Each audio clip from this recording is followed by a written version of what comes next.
Class 10। तो आज हम करने जा रहे हैं अर्थमेटिक प्रोग्रेशंस।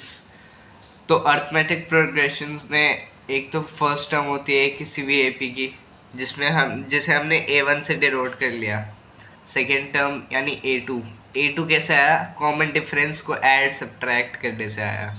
कॉमन डिफरेंस यानी D होता है, और D एक हमेशा फिक्स वैल्यू होती है जो बढ़ती जाती है और एपी को इंक्रीज या डिक्रीज करते हुए जाती है।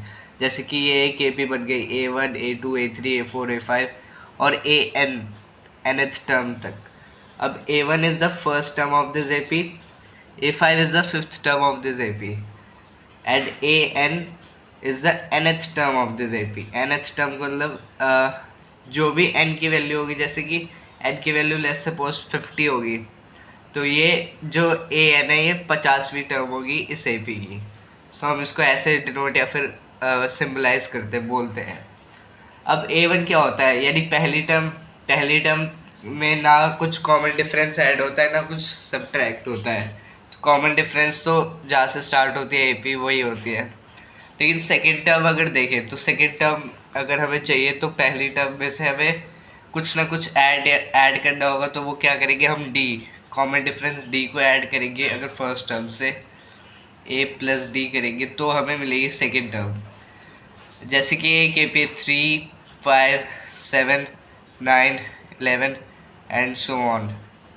तो उसमें हमने सेकेंड टर्म कैसे ली है? 5 जो कैसे आई है?